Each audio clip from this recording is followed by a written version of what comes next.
Hello guys, welcome back to my channel. সবাইকে জানাই শুভ সকাল আর শুভ নববর্ষের প্রীতি শুভেচ্ছা ও আন্তরিক অভিনন্দন। এই হচ্ছে নিম হলুদ বাটা, এটা দিয়েই এখন গায়ে ভালো করে মেখে স্নান করে নেব। আর এই যে মাংস চলে এসছে, সকাল সকাল বাজার চলে এসছে, তো মাটনের প্রিপারেশন। আর এইদিকে শাক ভাজা স্টার্ট হয়ে গেছে, মিঠু ওইদিকে ম্যা এই যে এইদিকে মাছও চলে এসছে, বাটা মাছ, চিংড়ি মাছ, তেলাপিয়া মাছ, অনেক ধরনের মাছ। আর এই হচ্ছে অনুষ্ঠান বাড়ির প্রিপারেশন। লাউ দিয়ে ডাল হবে, তারপরে ইঁচড় হবে, সবটাই নিরামিষ। তারপরে কচুর শাক হবে ছোলা দিয়ে, আর ইঁচড় হবে, চাটনি, পাঁপড়, পায়েস। আর এই যে পুজোর তৈয়ারি চলছে।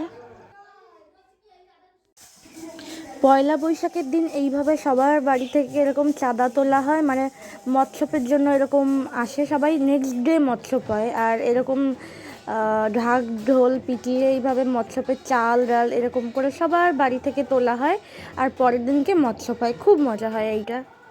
আর এই হচ্ছে যেই বাড়ি নেমন্তন্ন, সেই বাড়িতে কীর্তনের আসর, ভগবত পাঠ হবে, কীর্তন হবে, সেই আসর। এই যে আমি আমার মুখটা একটু দেখিয়ে নিলাম, কী ভাবলাম কে জানে। আর এই যে খেতে বসে হলুদ তরমুজ খাচ্ছিলাম প্রসাদের। আর এই যে ভাত, ডাল, কচুর শাক, তারপরে সোয়াবিনের তরকারি, ইঁচড়, চাটনি, পাঁপড়, পায়েস, মোটামুটি সবই পড়ে গেল পাতে। তো এখন খেয়ে দে একটু রেস্ট করব। আজকের ব্লগটা এখানেই বা